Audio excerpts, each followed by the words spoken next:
Impanakalata ti Philippine Statistics Cordillera na partak ti panagaraw kan panagsaranta ti Ekonomiya ti Cordillera iti bat-akim makoy sipud 2021. Iti taon 2025 nasaranta pa ilang ti ekonomiya baban iti dakkel aguyod ti services sector. Daduma a detalye ipaay ni Audrey Villena. Nasarantalat at ekonomiya ti Cordillera iti taon 2025 abukbuklan ti 394.96 billion pesos a gross regional domestic product, dimuras da iti 84.4%. No idilig iti 2024 iti 378.45 billion pesos a GDP ti Cordillera.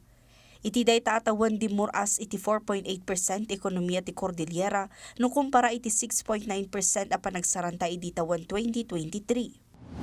Adding 16.51 billion pesos to the region's 2024 economic output of 378.45 billion pesos.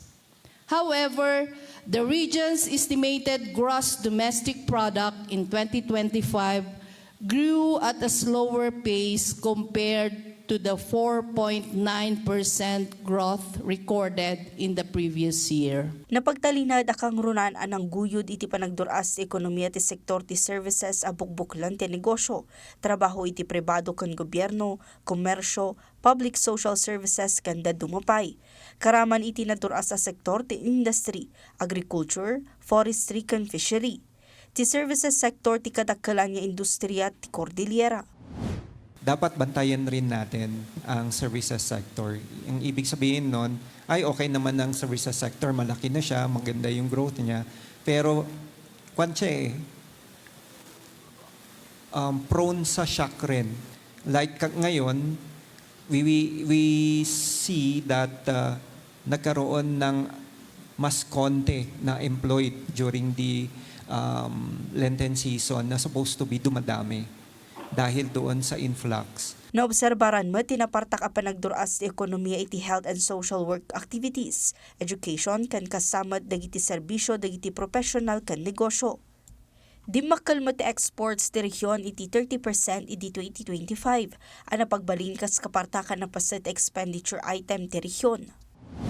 The per capita GDP of Cordillera stood at 207,589 pesos, a 3.2% increase from the 201,186 recorded in the previous year.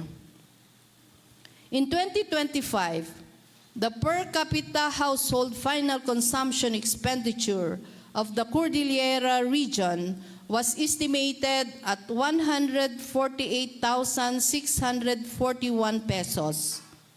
This indicator reflects the average amount spent by an individual resident on goods and services. Ti ekonomiya ti entero a Pilipinas kangatuan ti Western Visayas ang nakailista iti nangato a panagduras ekonomiya sa sarunwan ti NCR ken ti Caraga region.